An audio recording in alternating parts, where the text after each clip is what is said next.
Do you have a young child you're trying to teach how to write and not really sure where to start? Looking at all the curriculums and thinking, how do I figure all this out? Well, today I have a simple solution for you that actually isn't going to cost you anything more than your printer paper and printer ink. Hello and welcome back to Wholehearted Homemaking. My name is Heather. I am mama of 7, ages 2 to 14, and I have taught many children to learn to write because I was a kindergarten teacher before I became a parent and homeschooler.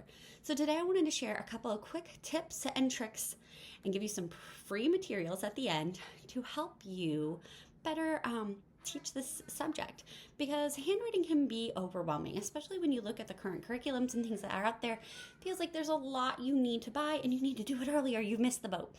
And I want to assure you that that's just not the case. So today I have a few tips, and then at the end of the video I'm going to share my free resources with you and give you a quick walkthrough through some of them. So let me grab a pencil. First up, I want to talk to you about pre-writing. There are a lot of curriculums out there that say that you need to have certain materials for pre-writing, have to go through these books, go in a certain order, or your child's just not going to learn how to write. It's not really true. Sorry, I haven't found it to be true. Let's put it that way. If your child is not spending an inordinate amount of time on screens, tablets, and sitting around doing nothing, then most likely they're going to pick up those skills on their own. Whether it's through playing outside with chalk, playing with puzzles, doing just normal childhood activities, they're going to learn those pre-writing skills. So what are some of the pre-writing skills? First up, you'll hear about pincer grasp. That's your strength to hold a pencil. Again, if you're giving your kids utensils to color and create, sidewalk chalk, you're doing normal things with them, playing with puzzles, building with blocks, giving them to use their hands, they're going to develop those already. You don't really need to focus on it. But if you look at any state standards for preschool and younger, you will see pincer grasp on there. So just so you know, do normal things with your kids where they use their hands and they'll develop those skills. Get them baking, get them playing with Play-Doh clay, get them outside in the garden, get them coloring and using paintbrushes. They'll pick it up. The next thing is your pencil grasp. And they make all kinds of fancy tools. And you know, some kids probably do need them. But my experience has been that very few actually need them. They just need time. Because part of it is that we're expecting a 2 or 3-year-old to hold the pencil correctly. And while some may, that is not the norm. If your child is reaching age 6 and still not able to hold the pencil, that's when you might want to get one of those special tools to help them hold the pencil right. But up until age 6, they really will, through exposure and holding materials, will learn to pick it up and do it themselves, and really very rarely need even gentle prodding to tell them how to hold it. So you have your pencil grasp, your pencil grasp. And the other thing for pre-writing is pre-writing skills of motion of your hand. And what you'll do when you get those books, you're going to see upward strokes, downward strokes, diagonal strokes, and loops. That's what you're having your kid practice. Like I said, if you're giving your kids plenty of time to play with sidewalk chalk paint, to color, to draw, to write, they're going to start doing that on their own. That's just the way kids are. They mimic what they see. And as long as they're not spending too much time on a tablet or in front of a TV screen, and you as the parent are also not doing that, then your child will learn to do those on their own. Probably before age 6, but most definitely by age 6. And really, we don't need to worry until age 6. I'm sorry, if your state says otherwise, follow your state standards so you don't get in trouble with the law. But it is really okay for children who are 4 and 3 not to be able to do those things yet.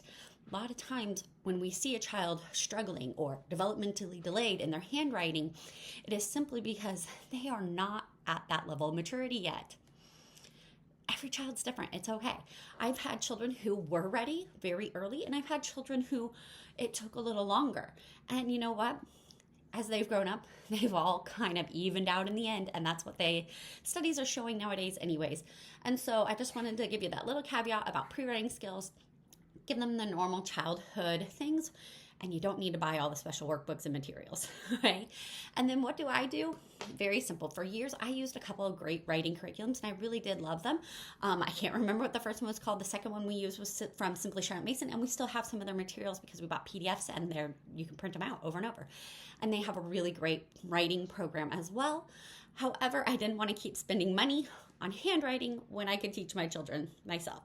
So I've created some free handwriting. So here's what we do. Before age 6, I don't teach my children how to write. but they still usually know how to write. So how does that work? Because they start seeing an interest. We do teach them to write their name before they're age 5.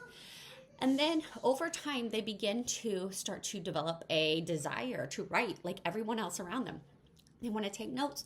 They want to put a label on a picture. They want to sign a card, things like that. They start writing on their own. Well, how do I make this letter? And then I'll show them right then, but I won't focus too much on it. And so all of my children so far so I have 5 children who are over the age of 5.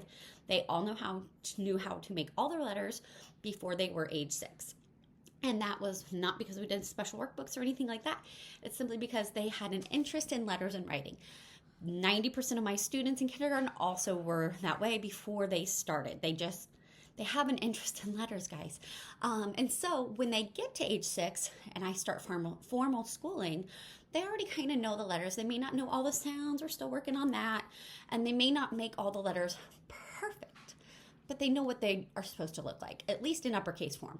And so when they hit that age 6, when we start formal schooling, I start introducing them to each letter and focusing on making them the right form and shape.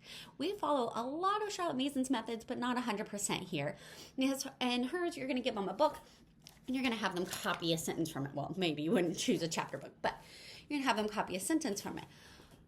I'm not quite there yet, and I've had some children who have trouble with tracking from a book to another page, and so we don't start there. What we do is I have them practice with regular letter pages, just like you would see in a normal elementary kindergarten classroom or first grade classroom. But what we focus on is making them perfect. Not did you do all the letters, but did you do them perfect? We set a timer for, at the very beginning, we do 5 minutes. We work up to 10 minutes, and even my biggest kids never do more than 15 minutes of handwriting a day. And the timer helps. So they will trace. Actually, let me back up. We will start by making it in a salt or sandbox where I just pour like half a thing of salt into a Tupperware container and they make the letter. And I make sure that they are forming it correctly. Did you start in the right places to make each letter? When you're making the A, don't start at the little A, don't start at the bottom and go up, go down like this.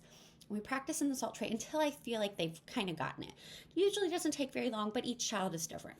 After they've done it well in the salt tray, we'll go to a chalkboard or a dry erase board and have them writing it vertically on a vertical surface. And that helps another bit of that forming the muscles to do that. And we're really just working on muscle memory here, making sure we do it in the right direction. And we're not even worrying about size. We are kind of worrying about shape, but you want the right shape and directionality. Okay, and then we move on to this. And here I'm going to have her start. This is my 6-year-olds from this year. We start it here and we trace it. And then they come below and they write it in their very best way. Now, her name happens to start with A, so A is one of her favorite letters. But we work on perfect. If in that 5 minutes she only gets 2 done, then we say, job well done, because you did 2 perfect A's. Now, if they're a little sloppy, I don't make them erase. I let them try. I say, try again on the next one. If they're a lot sloppy, they're just scribbling through, then I make them erase and start over.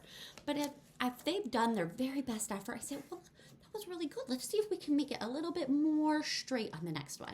And they'll keep going. But again, we follow the timer. Once the timer's done, put this away, and the very next day we pull it out here.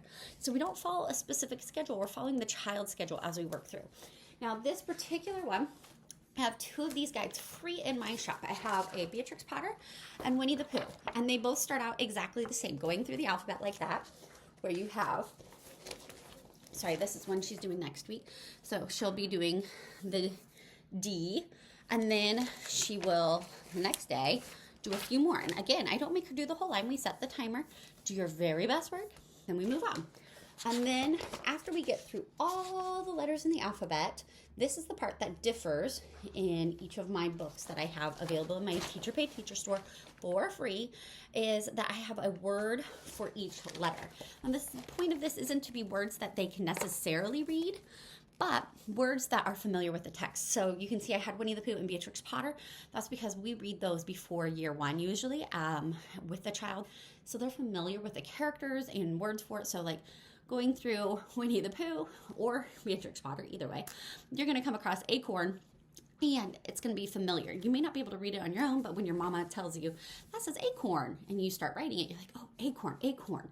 and you start to recognize the words. This is more of a general of a beginner's copy work of learning to read through your handwriting. And so, like I said, look, there's cabbages on them. These aren't words. It's not building a vocabulary skill list or anything like that. They're just words that had to do with the book that they may have seen in there. And so when they go back and look through the book again, as they love those little books, they're going to go and say, oh yeah, I saw that word. That was in my handwriting.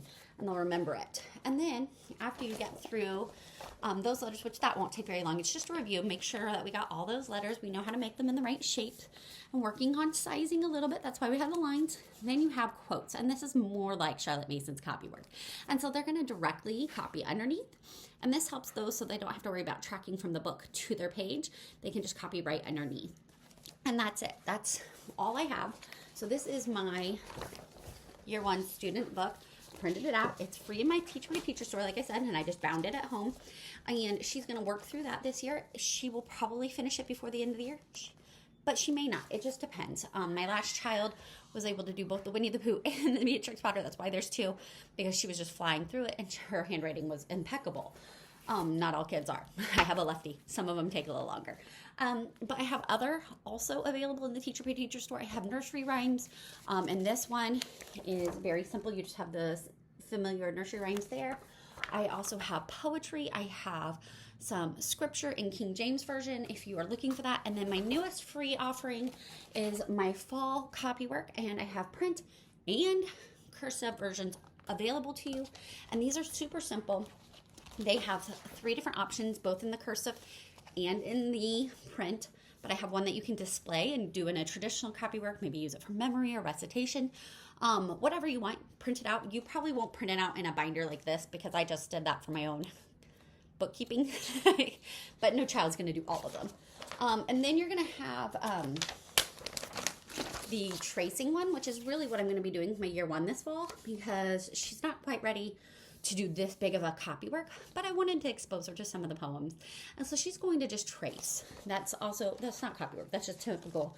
And then the next one is a more traditional copywork where they can write underneath. So I give you different options, and like I said, I have both in the print and in the cursive. You wouldn't print out the whole thing, just print as you need.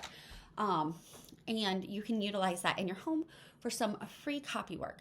It really doesn't have to be difficult. Once they move on from that, you can start just taking quotes directly from the books you're reading, maybe a poem, lots of different ways. But let me just encourage you that there are many great writing programs out there, but if you don't have it in the budget, you don't have to. Handwriting is one of those few subjects you can make your own. There are places you can make them for free.